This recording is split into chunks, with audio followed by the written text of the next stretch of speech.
Hi, everybody. Welcome to Get Real.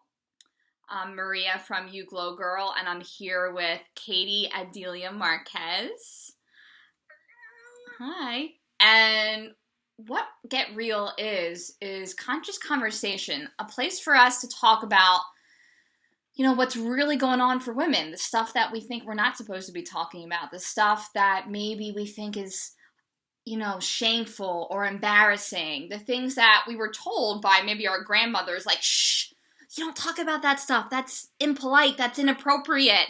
Yeah, we're making space for that now. It's time for us just to be totally real and be totally open with who we are and not be ashamed anymore about what we're going through, but be like, this is who I am and this is the real experience of a woman, and celebrate that.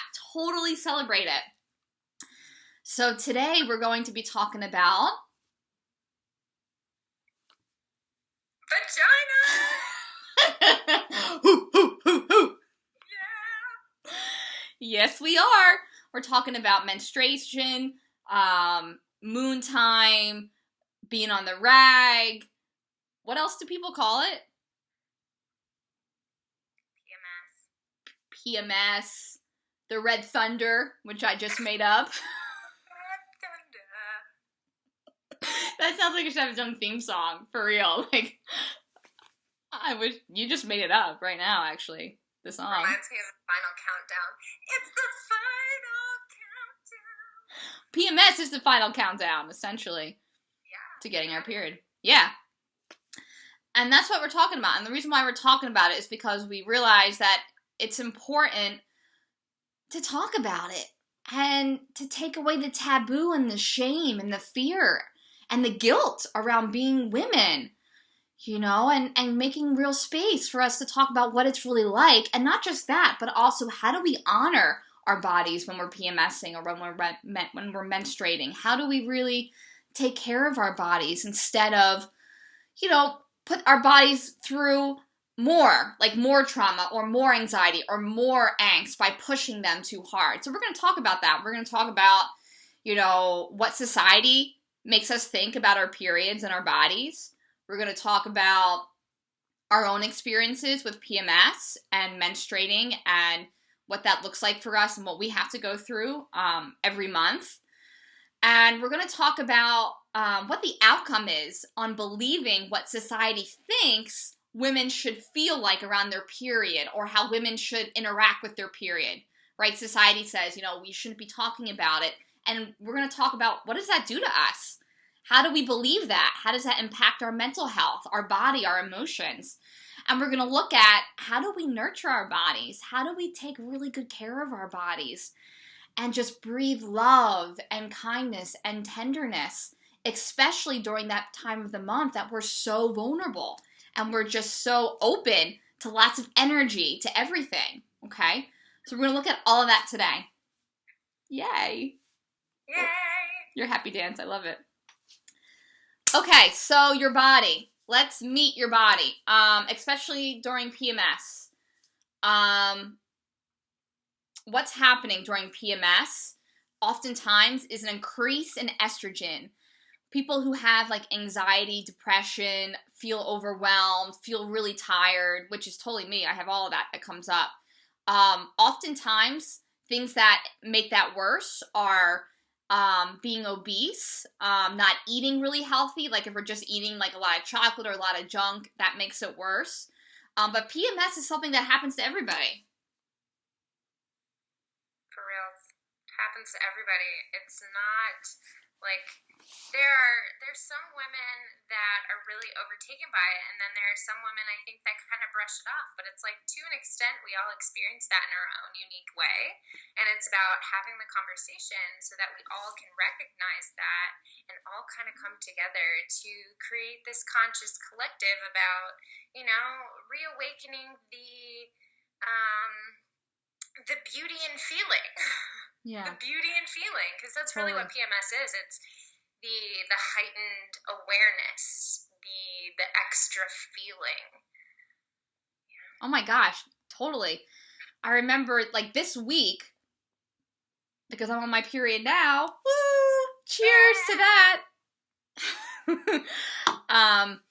this week I was driving into the library, and it was like a few days ago, and as I was pulling into my spot, I saw some guy smoking a cigarette, and his stare, like, went right through me, and I was like, ooh, like, I just felt so permeable, and I wanted to, like, leave.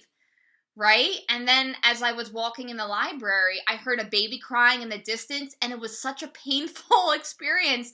Like, my heart was breaking for that baby. And it's like everything was amplified. The sounds, everything, when people were looking at me, it's like, whoa, all my senses are just like, it's almost like I have like a superpower where everything just feels louder, more intense. And that's actually really normal.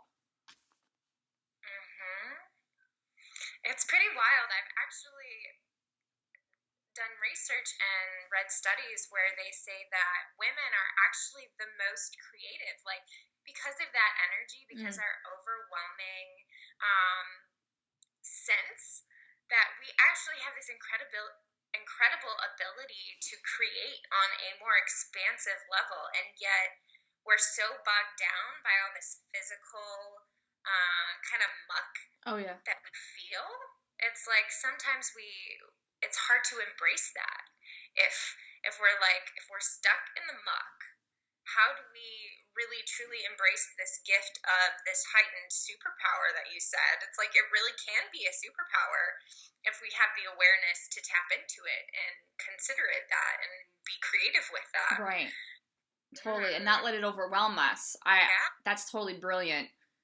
Yeah, I was just posting in my Glow group that I have. I was saying how what I love about PMS is that it gives me the superpower of saying no. Like, all month, I'm like, yeah, sure, I'll do that. I'll bake cookies for that. Or sure, yeah, I'll go to that event. I'll host it at my house. Like, I'm like, Susie, yes. Everything I say is yes to everybody. And then right before my period, I'm like, oh, whoa, what have I been doing? I've been pushing myself too much, and I've been like giving all my energy out, and I get fierce, like totally fierce about saying no and about prioritizing, like, whoa, these are my priorities, and I have to really honor that. Otherwise, I get majorly drained. It's amazing how PMS can give us that sense of edge where we can push forward and say no and disagree in a way that we couldn't before. Yeah, I feel like almost in a way the emotional response we get, like that bitchy energy we sometimes give off, is a way of creating boundaries. Totally. It's like, yo, I'm going through this real intense thing right now, and there need to be some clear ass boundaries. So if I'm acting bitchy to you, it's your cue to take a step back and like give me some fucking space. And I feel like, okay, that doesn't always come off positively, but it's nature's way of building those boundaries that we have. Because if you think about it, like, nature intends for us to become pregnant during this time. Like, this is the time when the egg is traveling towards the uterus, and it's ready to do its thing. It's like, I'm ready for some magic to happen. Let's go. So let's create some boundaries for some intentional things to happen, or to continue on with the cycle. But it's like, those boundaries are key because we either, fertilize the egg and create a baby, or we have this incredible opportunity to create in a different way. We're either creating life or we're creating magic. I love that. Ooh. Oh, I got tingles because I love dispelling, like, the grossness with PMS or the dread around it.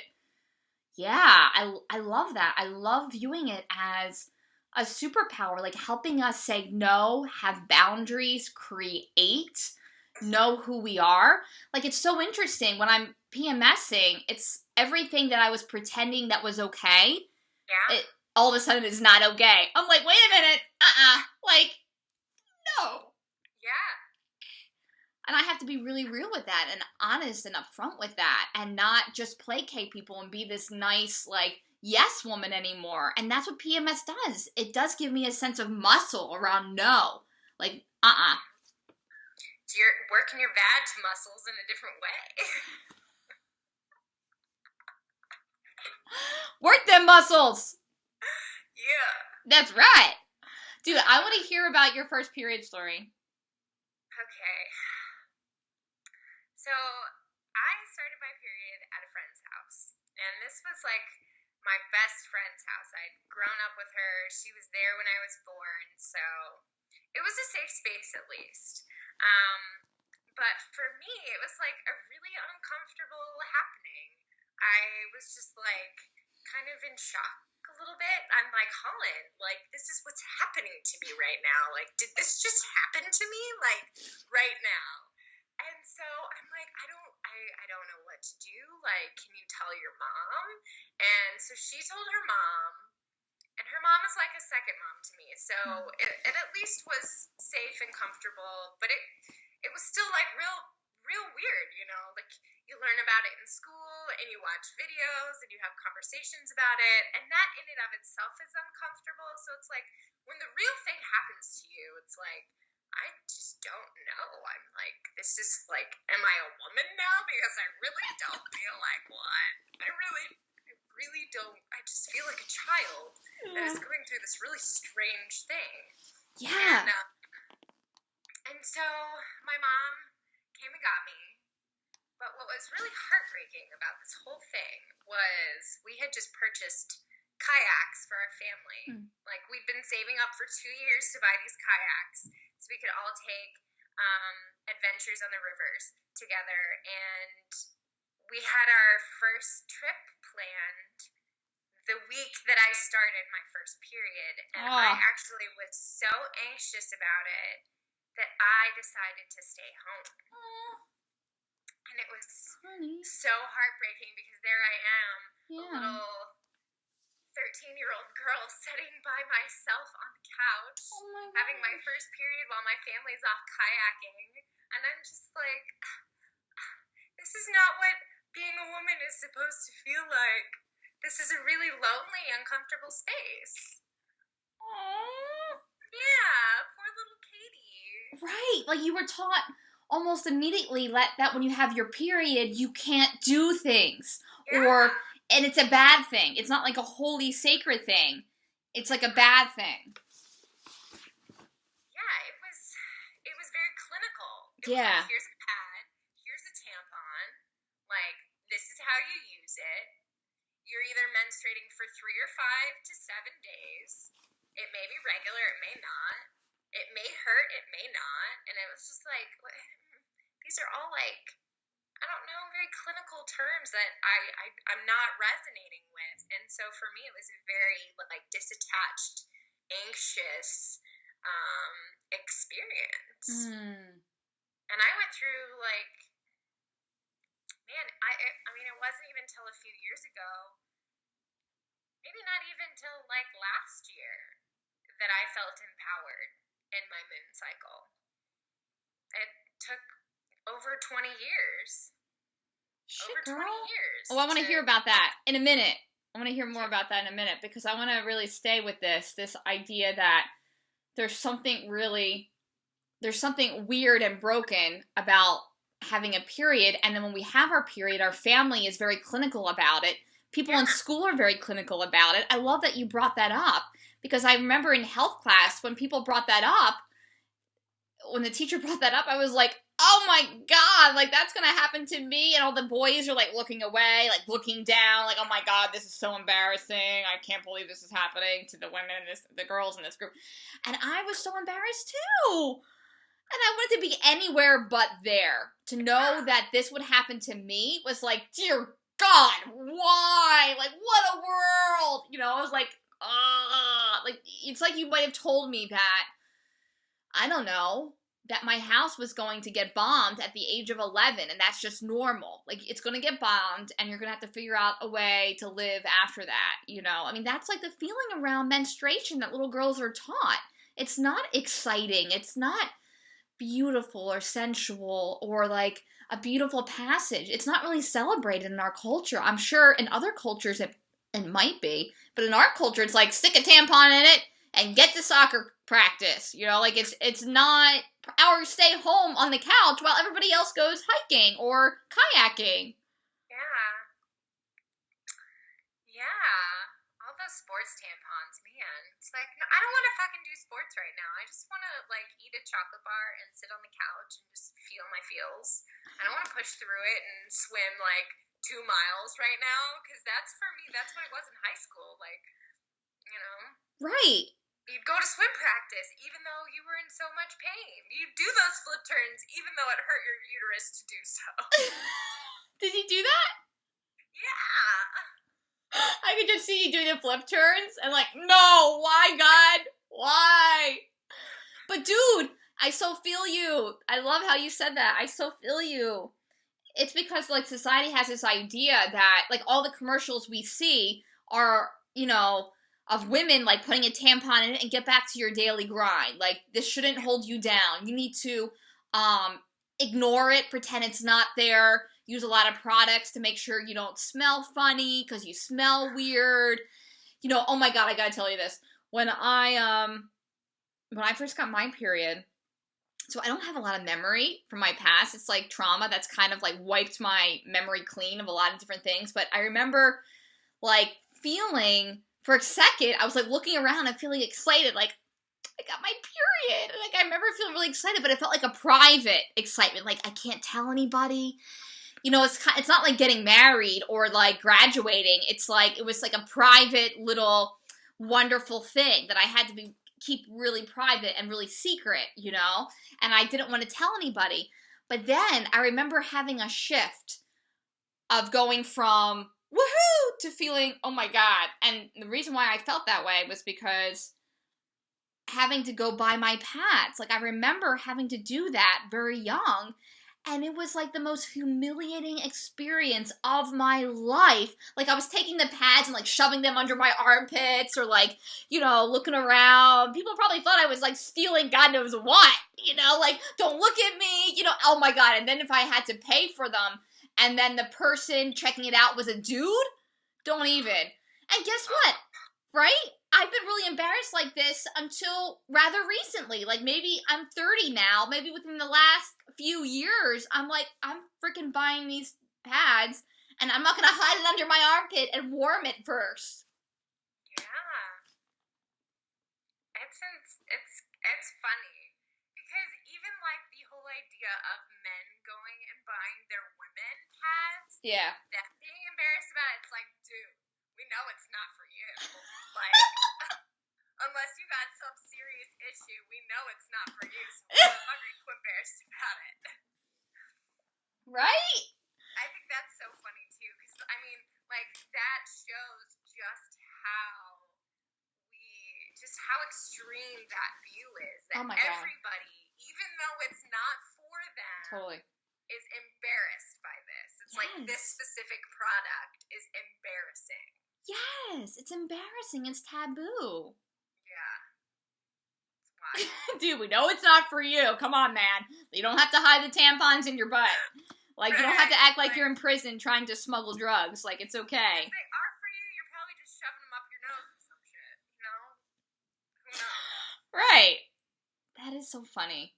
So it's men and women contributing to this, like, idea of that there's shame, that there's something gross about having your period, that you can't just talk about it at a party, or you can't just be honest and open about it, that it's something that should be considered really private.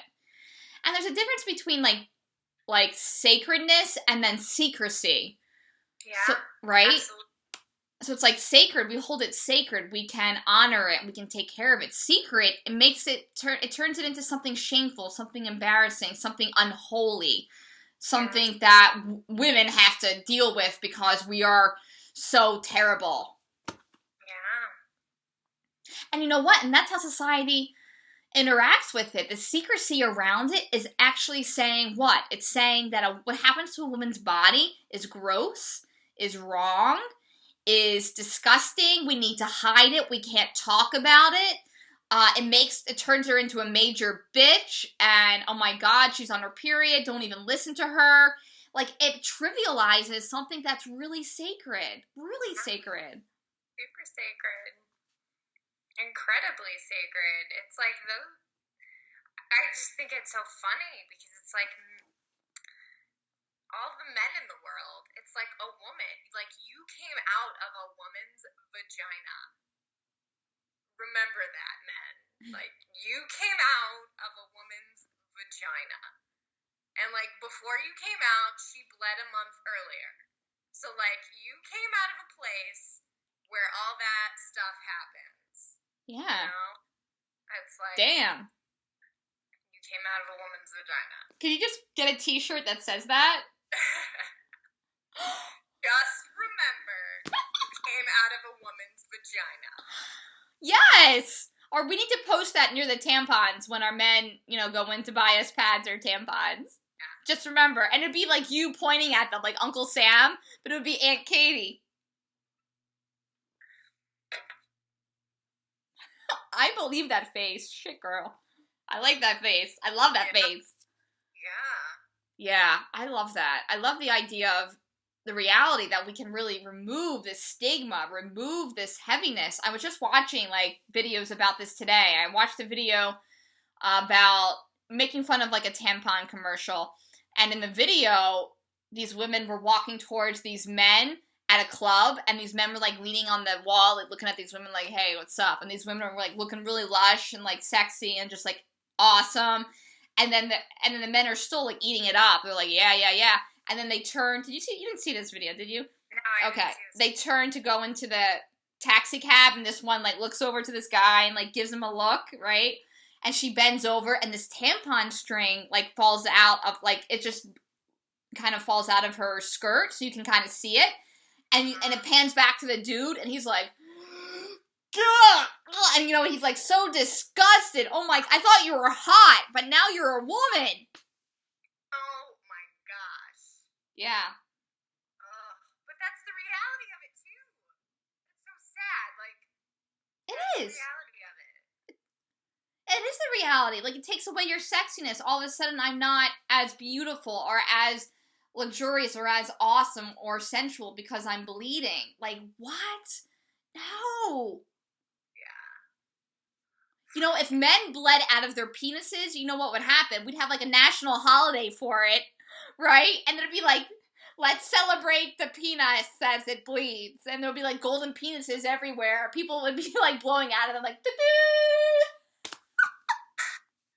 I mean, we do have penises everywhere. They're obelisks, those tall-ass buildings. Those are penises, man. Penises. They're not bleeding yet, though. But if they did, it would be totally okay. Feminist movement. We should dump red paint on all the tops of the obelisks. Oh my god, that's insanely awesome.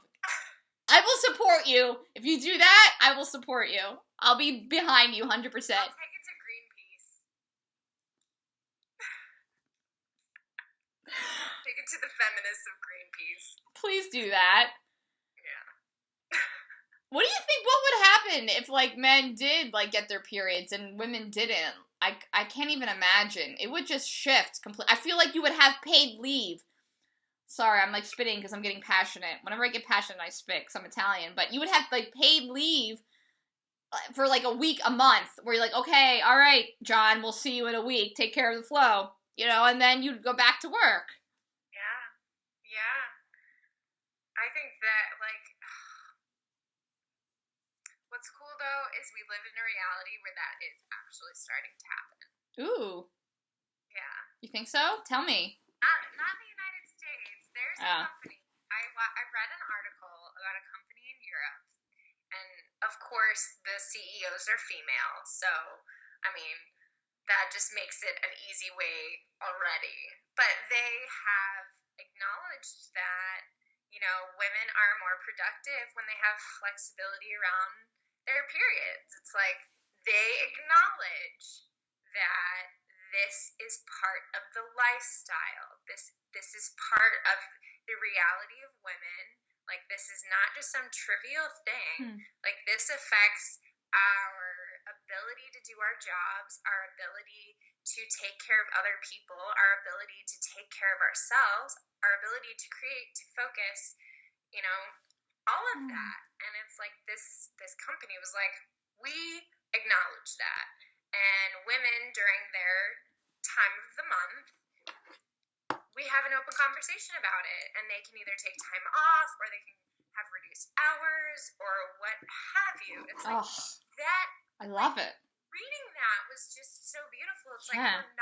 we're not all the way there yet. Like, that's one company in, like, you know, out of all the companies in the world, but at least, like, we're in a space and there are women who are having those conversations and saying that this is a priority. It's like, that's why we're doing this. It's like, this is a priority. This is a conversation that needs to be talked about. Like, it's real life. We can't just have our women working 9-to-5 jobs, like, pushing through such, like, it can be very, very traumatic. It can be very traumatic. I love that. I totally love that you said that. I want to know more about that company, by the way, whatever that is. I want to. I'll find an article and send it to you. Please do, right now. Just kidding. I think that's great. Yeah, the two things I thought of when you said that. One thing is that the idea that society, everybody, we're just very keen on the fact that we have to push through things. We have to push through our period. We have to push through illness. We have to push through PMS. We have to push through our period. We have to push through grieving. We have to push through everything we're going through and just keep pushing through and not giving ourselves time to really integrate what's happening to our bodies, to really nurture, to really take care of. You know, you never see conscious conversations. That's why we're doing this, by the way, but you never see conscious conversations between women on TV or anywhere, even in magazines, about how they honor their bodies during PMS or during their period, how it's not atrocious, how it's not terrible, how it's just really beautiful and part of being a woman. Like, it's our rite of passage. We never see that. I can't tell you, like, any of my mentors or any of the women writers that I've read, the poets, there's no talk about making it really sacred and seeing it as really sacred. But we need women like us who are willing to say, no, we're not going to keep doing this thing where we have to push through our period and pretend it's not happening and be ashamed of it. But really, we get to honor it and talk about it and notice what's happening. And what's happening is, essentially, if we do have more anxiety, if we do have more depression, if we are more tired, it's all really normal. It's because, like I said before, that estrogen is increasing in our bodies, and it's starting to make us feel a little out of sorts. And that doesn't mean we need to mask it with anything, with, like, taking a bunch of pills or anything like that. It really just means that we get to be fully in it, whatever that looks like. Doesn't mean laying on the couch with a hot water bottle on our bellies. You know, I had a friend who told me that she did this. This was like a few months ago. No, like 6 months ago. She posted something on Facebook and she said how she was just really honoring and nurturing her body during her period. And I thought, what? Like, it was absurd to me. Like, you took off for the evening and you have like a hot water bottle on your belly? Yeah. It's like so rare for women just to really honor that and not be embarrassed by that.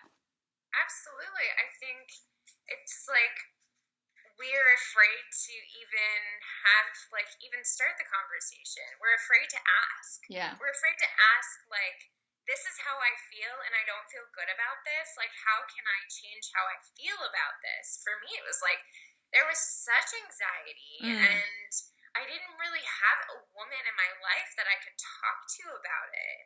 And it really, for me, I had such irregular cycles for a long time because of stress.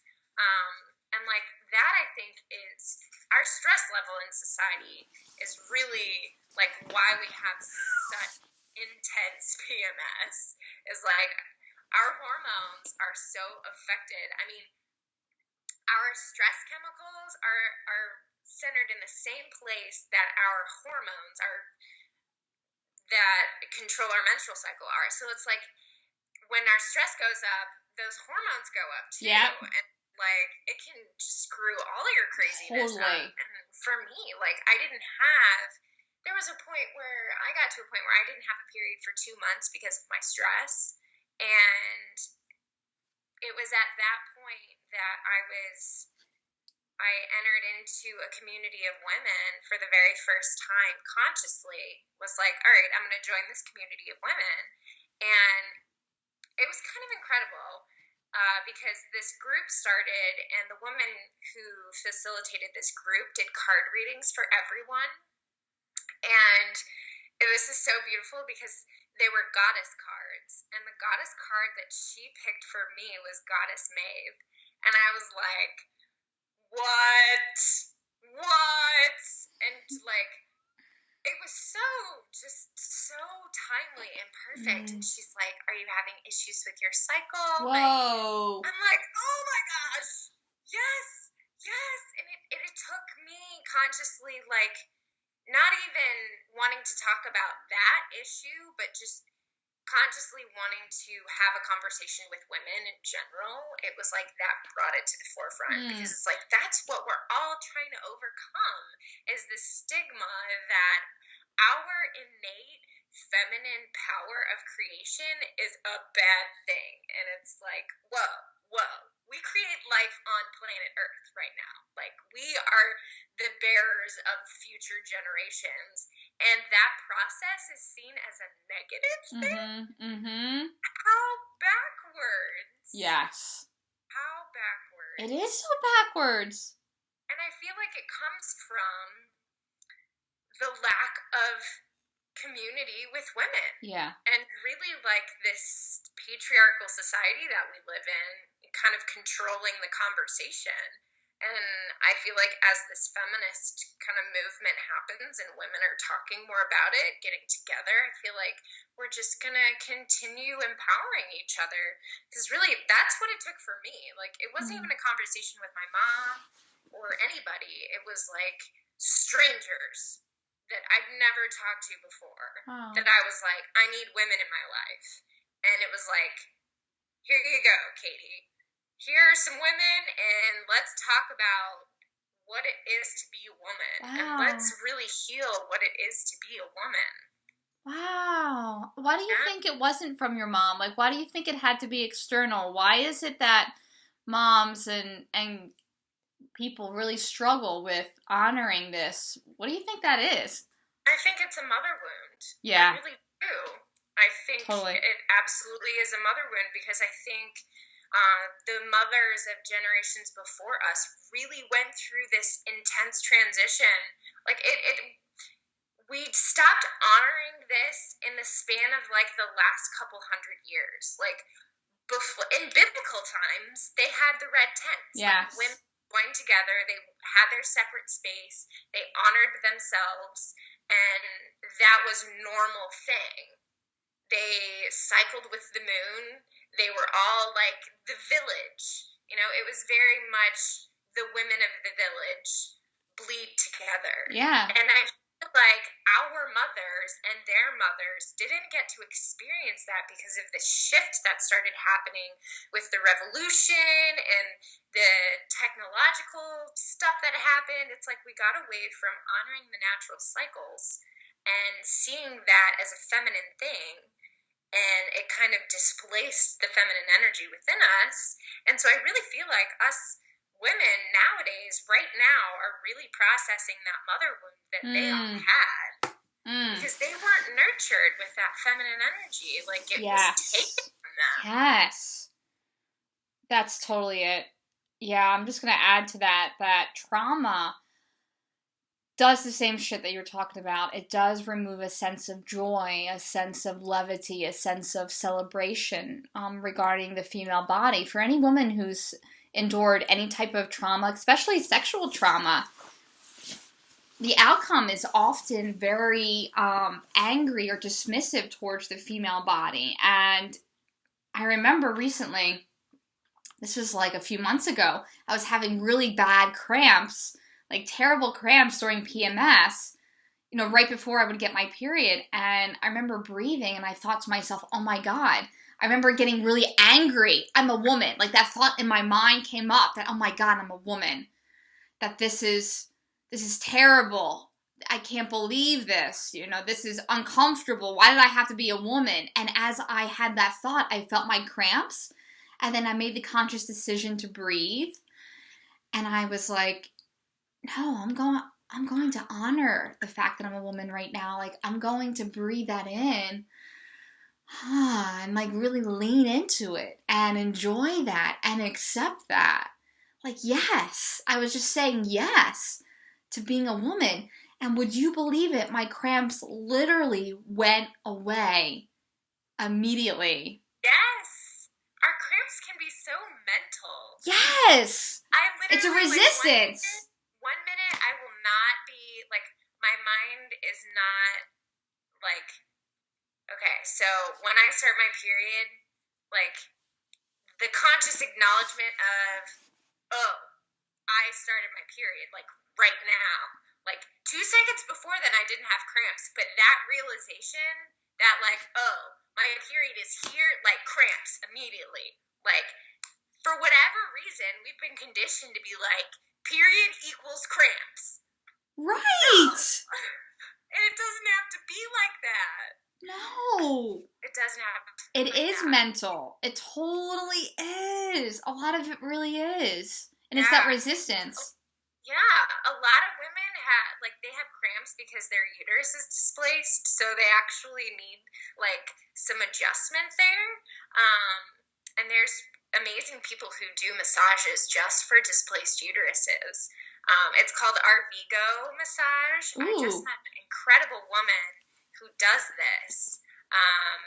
It's pretty special. So Arvigo, Arvigo, and it's abdominal massage, mostly focusing on displaced uteruses for women. Wow. Woohoo! Yeah. Woohoo, indeed. Like, how do you displace your uterus? Like through childbirth, you think?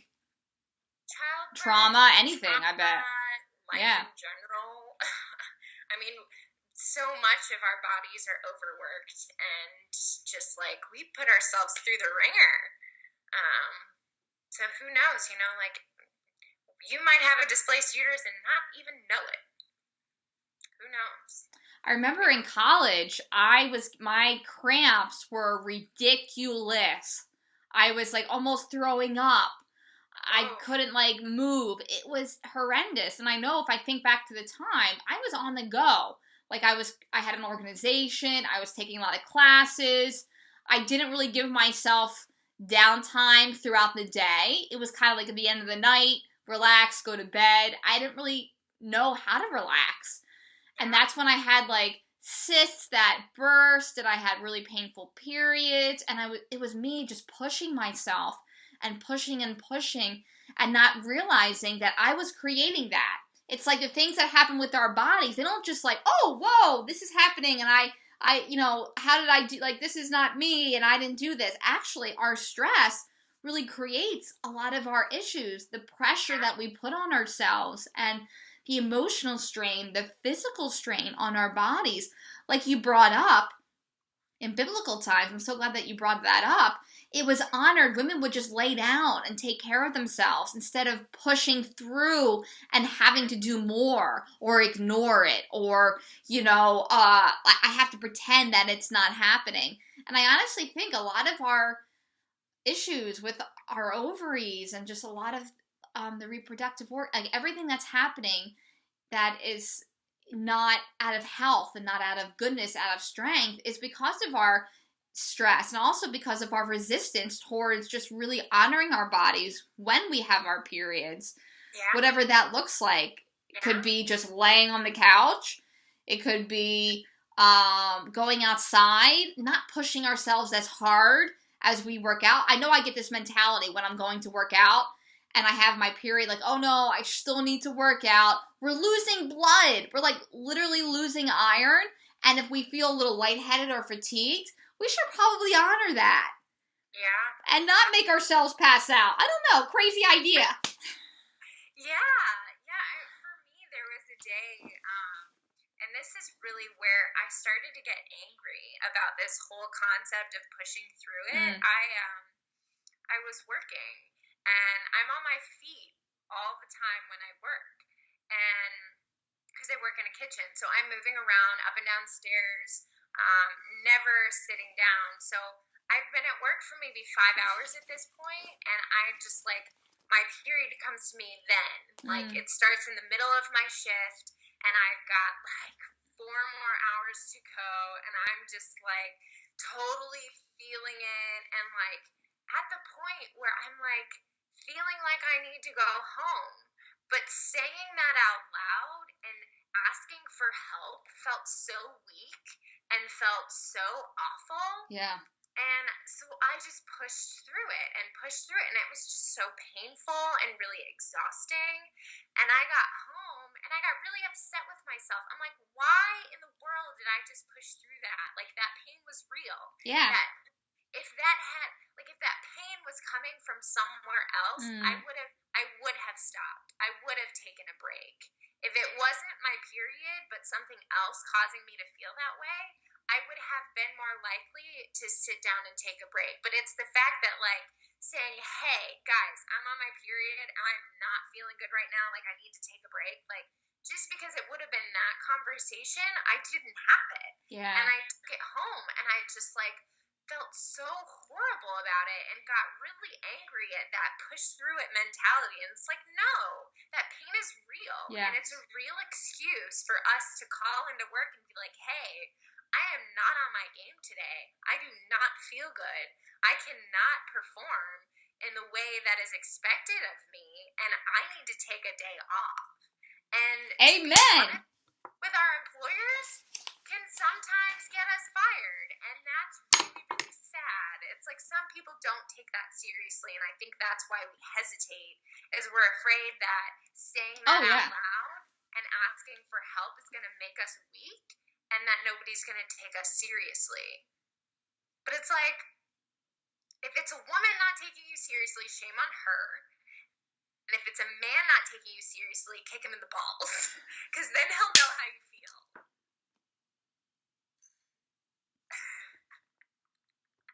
Because that's what cramps feel like. I can only imagine because I don't have balls, but from the way men talk about, like, having their balls kicked and women talk about having cramps, I imagine them the same thing. I imagine them being the same thing. It's like men sometimes puke when they get kicked in the balls, and women for sure puke. That is so. I just imagine you, like, kicking some guy in the balls that you work with who's like, what? You should just, like, be here. It's just your period. It doesn't matter. What? Bam! There goes Katie. Oh my god. Please do that at least once in your life. And you need to, like, take a picture, a selfie or something. I need to see that. This selfie of you after you kick someone in the balls. That's what I'm waiting for. Oh my god. You know, what's cool is, like you mentioned, there is a consciousness happening that is more positive around the woman's body. It's not as shaming. It's not as negative. Like Kiran Gandhi, this amazing woman who is the drummer of MIA, this fierce rapper, like, I love her. She ran a marathon in London, and she wasn't wearing a pad or anything because she had gotten her period the night before, and she decided, you know what, I'm just gonna not wear any pads because it's too uncomfortable to run 26 miles in, and I'm just gonna run. And just own the fact that I'm bleeding and let it bleed out. Like, that was amazing. Absolutely amazing. I remember my first reaction to that. I was like, ew. Like, why? Like, why was my first reaction, ew? It was like that tone of voice, too. Ah. It wasn't even a full ew. Ah. Right, and I felt guilty about that, but quickly I apologized, and I sent her energy, like, forgiveness, and I was just like, dude, you're doing something really important. She said a lot of brilliant things about this, and she said that the reason why she did that was for the women around the world who are having to hide the fact that they have their period, the women that don't have good access to pads, to tampons, to things that can help them get through their periods, women that feel ashamed and feel like that they need to, she literally said this, shove something in their bodies and keep going and pretend that it's not happening. I was like, amen, girl! That was amazing. Absolutely amazing. And she said, this is one of her quotes, she said,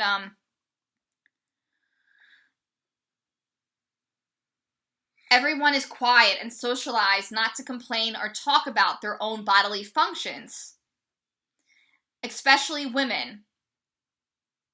And if you can't see that women are having their period, it's probably not a big deal. They're trying not to make it a big deal. Keep it secret. And she says this is an important issue that women have their periods. It's happening right now. It's not something that we can ignore or pretend that isn't happening anymore. And it's not really dirty. It doesn't have to be really terrible or really dirty or really gross. It's really what we bring to it. Yeah, absolutely. Absolutely. Isn't she so badass? So badass. I mean, I think it's such an important note to make that there are women around the world who don't have access to hygiene products that allow them to live a somewhat normal life. There are girls in India who drop out of school because of the shame and the lack of access. Okay, so I'm gonna tell you about the most amazing man.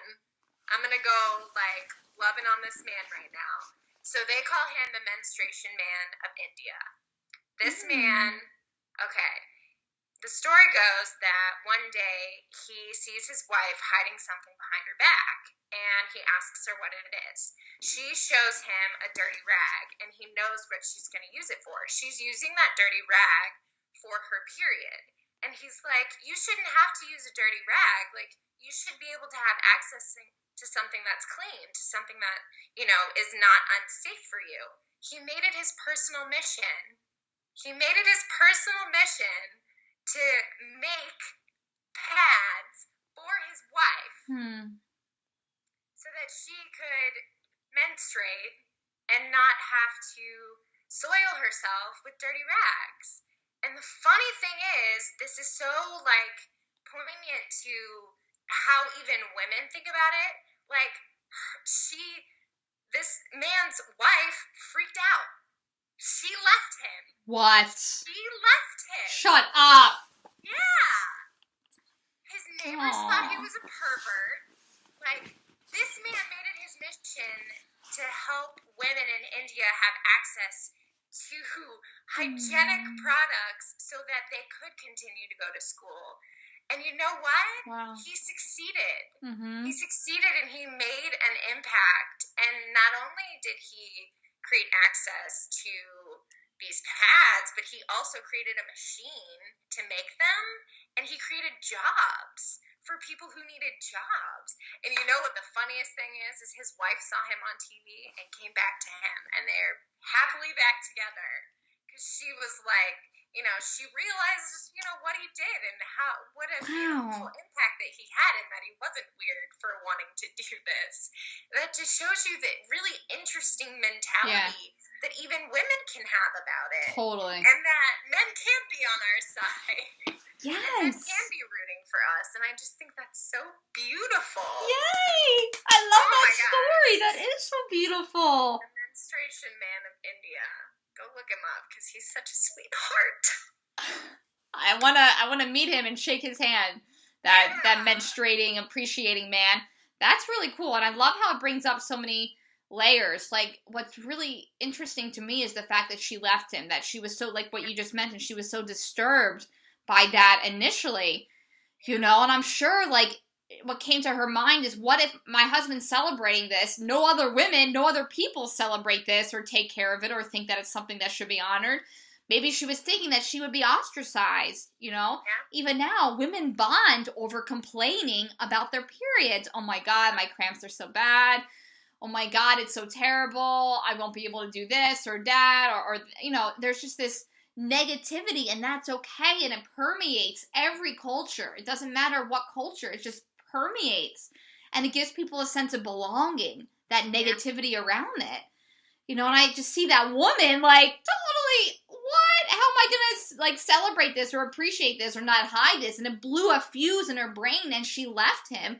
I'm so glad that she saw him and realized it's not to be ignored. It's not a traumatic thing to really honor her body and to really love her body and do things that would allow her to live her life. Like, that's not a bad thing. And I'm just so impressed that she figured that out, because it's not easy for women to get that. Even now in America, we still are like, I don't know if I should talk about this.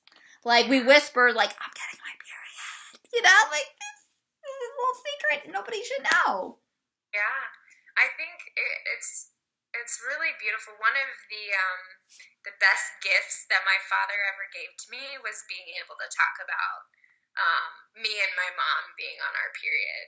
I think the sweetest thing that the best thing that he could have ever said was, yeah, I know when your mom's on her period, and I tend to give her space when that happens. And I was like, oh my gosh, Dad, you're so nurturing to her during that time. And that's so beautiful, because some men are just like, ah! But he's like, no, like, I know when it's happening, and I give her space. I'm just like, oh my gosh, why aren't all men like that? Like, I was able to be open and honest with my dad about it, and I think that's such a beautiful thing. But then we go to school, and then we hear the kids, our age talking about it, and then we're like, oh shit, we can't talk about this. But wow, that's so cool that you had that experience. Yeah, I love it. I wonder the outcome. So what is the outcome of us just really ignoring our bodies and ignoring, honoring our bodies, and listening to these stories that the body is bad, that the female body is wrong, that menstruation is gross, that you need to stick a tampon in and keep going, that you need to use the diva cup and just get right back out there. And I'm not saying that we can't live life when we have our periods, because we totally can. Like, it's a really beautiful part. But I'm just saying, what happens when we don't view it as sacred, when we don't internalize it as a beautiful thing, as a rite of passage, as just this really important part of life, that every part of the month I know that I'm going to have to do X, Y, and Z to make sure I'm still on my game, instead of just like shoving pills down my throat, trying to mask the pain and being a bitch to everybody, like, what happens when we ignore the fact that our periods are happening? And I would say that it increases our depression, increases our anxiety, increases our stress. We burn the hell out, like, I see women, I've been like this too, where our skin just gets like really pale, and we just look really ghostly, and we don't look healthy because we're pushing so hard, and we're burning ourselves out, literally, like, all the time. I mean, women are just known to burn out more than men do in any field, because women push themselves often harder than men do. When it comes to our periods, it's often women will push themselves even harder to prove what? Like, to get a badge for what? Like, I have my period and I'm still running, or I'm still doing this, I'm still doing, like, isn't that great? Like, if it's hurting us, then it's not really that great. It's not like a badge of honor. Yeah. If it's hurting, stop. Like, why with anything else but our periods does that apply? That's a natural thing for us to be like, oh, this is painful, I should stop. But with our periods, it's like, oh, I'm in pain, I should keep going. What? So backwards. Right, it's like being in war, getting shot in the leg, or like your leg is cut off, or whatever it is, and you keep running, like, oh, it's fine, keep going. It's like that. I gotta win this war. I gotta win it. I gotta do it. They're all gonna make fun of me. Everybody. Yes, and I'm trying to think of like my own thing that I fight. Like, I know, like, with me personally, in my experience in the past, when I was really fighting fighting PMS and fighting my period, and just like not resting every day and doing, I would get really messy. Like, I would go from being really organized to all of a sudden being really messy, and I can't find things. And I knew it was my period coming because I was getting foggy. I'm like, where am I? What's my name? I'm tired. Like, watching Grey's Anatomy, and I'm crying my eyes out, at like the parent scene or whatever. And everything is like so heavy. And I know that was because I didn't see this as sacred. Like, I didn't see this as a really important time for me to put everything on pause and to tune in to me and to do really nurturing, honoring, loving things instead of pushing through it and ignoring it as if relaxing is bad. I mean, my relationship to relaxing has changed dramatically.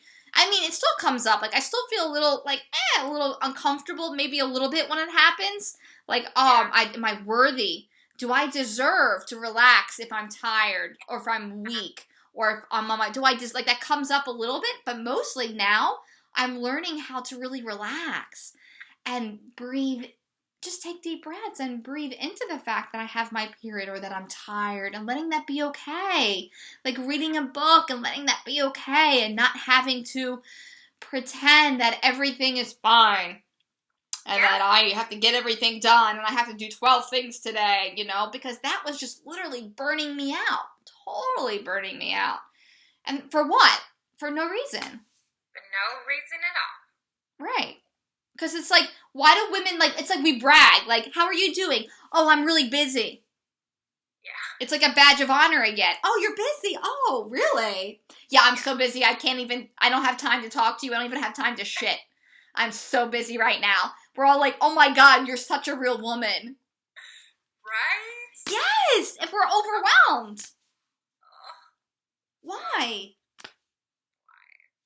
So what can we do to make it sacred again? Like, what actions can we take in our own life to make it sacred? I know for me, what really moved me in a place of honoring the lifeblood was, okay, so for the longest time, I was really weird about ever taking a bath during my period. I was like, oh, there's going to get blood in the tub, and it's like, oh, it's so weird, and just like, oh. So, for whatever reason, I decided that I was going to free bleed in the bathtub. And this specific period, I free bled in the bathtub every single day. And that, for me, was what took me from a place of this blood is gross to this blood is sacred. I'm going to bathe in it, and I'm going to honor this body, and I'm going to honor what this is doing and what is happening here, and I am going to just feel it all. I'm going to feel it all. So I free bled in the bathtub. Free bled, I love that. All my oils and all my herbs and made it really sacred and really juicy and just like, was like, you know what? I am woman and woman is me. This is woman. And I'm going to celebrate that. So how do we, besides free bleeding in a bathtub, how do we make this time sacred? How do we honor this? How do we take this mentality of reclaiming the sacred feminine blood, the blood of emotion, and, you know, integrating that in our life? Yes, honey. I'm so glad you asked that. Yeah, I love that you're in the tub. Oh my God, I love baths when I have my period. So, what, honey? It changed my life. Right? Everything. Because you went from shaming your body, oh, that's gross, to saying, no, I'm going to honor and take care of it. How do you think your body felt differently after doing a bath than what you did before? Like, what was the change? It was like, it was giving permission to my body to be natural. It was like taking away, you know, the absorption factor, the cleanliness factor. It was taking away, like, containment and letting it all flow free. It was taking away the aspect of, I'm just going to take all this blood and hold it here and then dispose of it. And it was like, no, just be a part of me. Like, flow like you're supposed to. And it just felt like my body was so thankful. It was like, thank you for treating me with tenderness and kindness and allowing me to really just be what I am right now in this moment.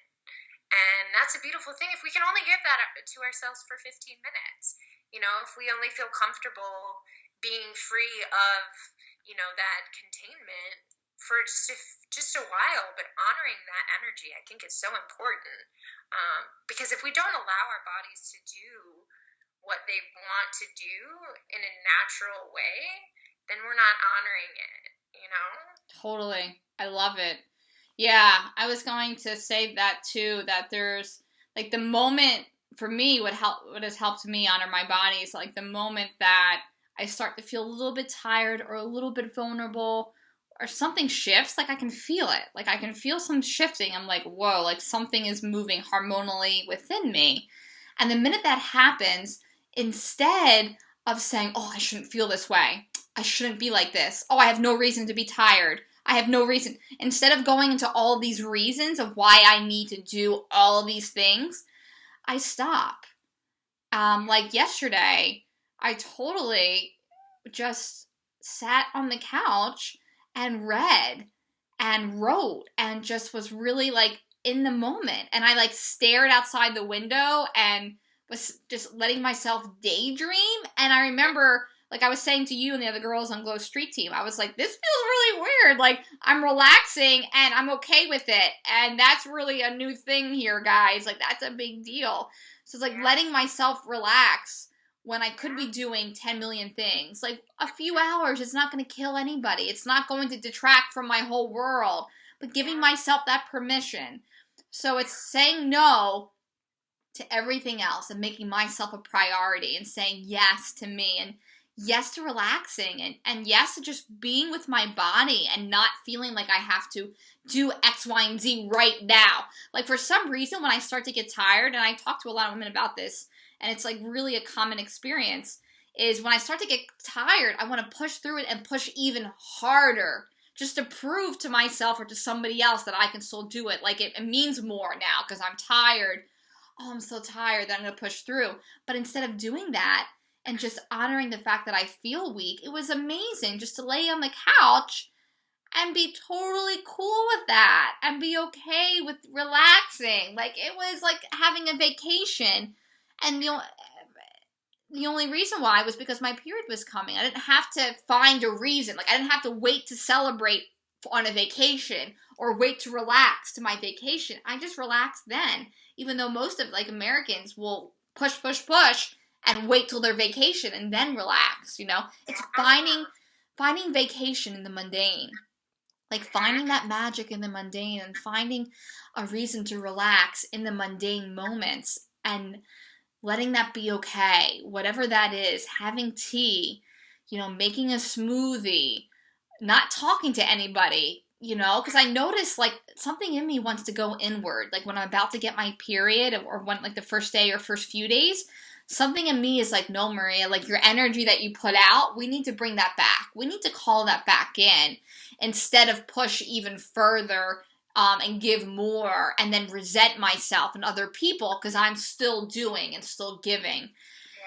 Yeah. There's so much release and there's so much joy for me and just bringing that energy inward and doing the restorative yoga and doing the meditation and doing the breath work and putting heat on my belly, on doing the affirmations, the visualizations. Like I've really created for myself this whole new way of functioning when I have my period and before I have my period that is completely new and it's actually decadent.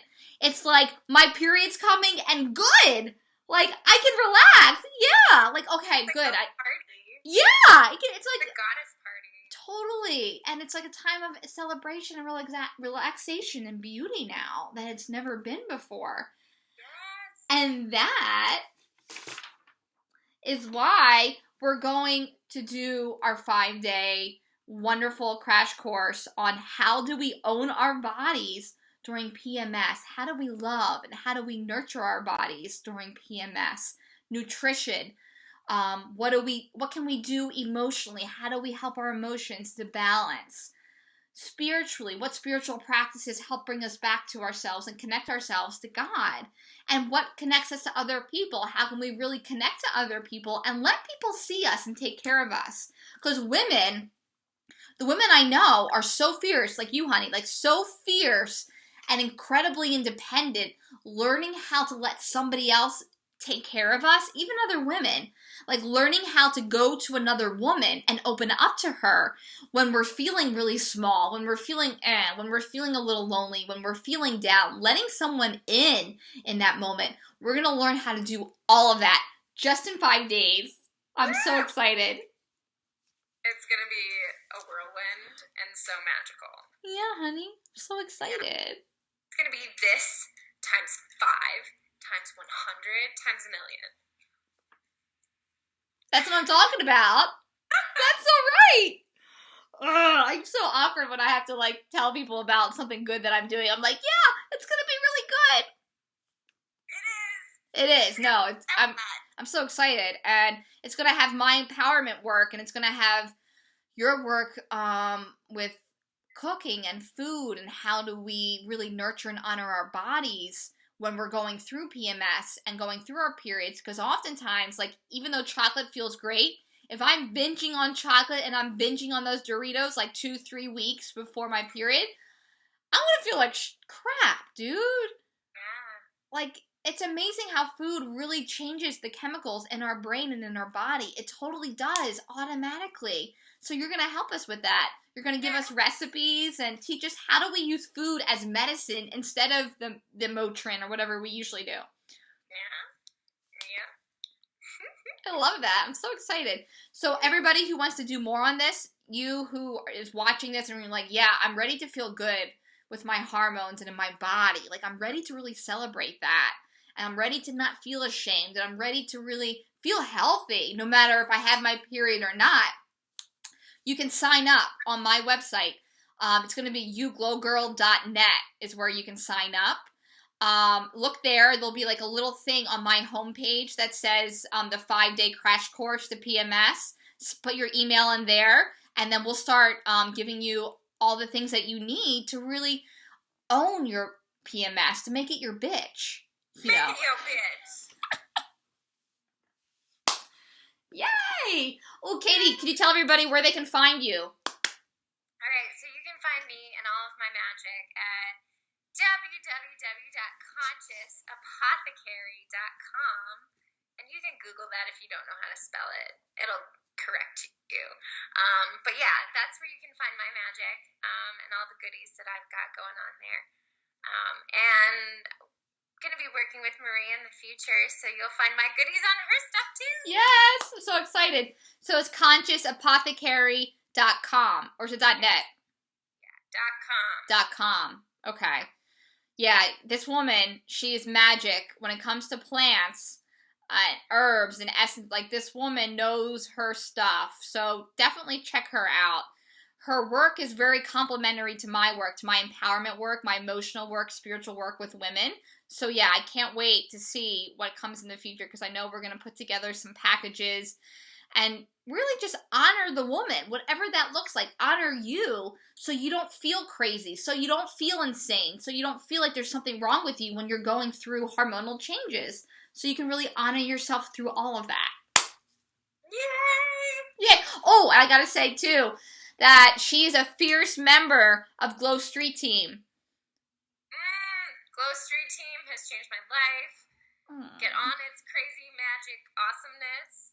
Go check it out. Thanks, honey. So Glow Street Team is where women come together who are healing, wanting to be empowered, and we do it all together. And it's freaking phenomenal, and it's so much fun. There's a lot of booty shaking and a lot of PMS talk. So much booty shaking. Child, sign up. All right, so we're going to say goodbye to everybody. Thanks for tuning in. We hope to talk to you more soon. We love you. Mwah.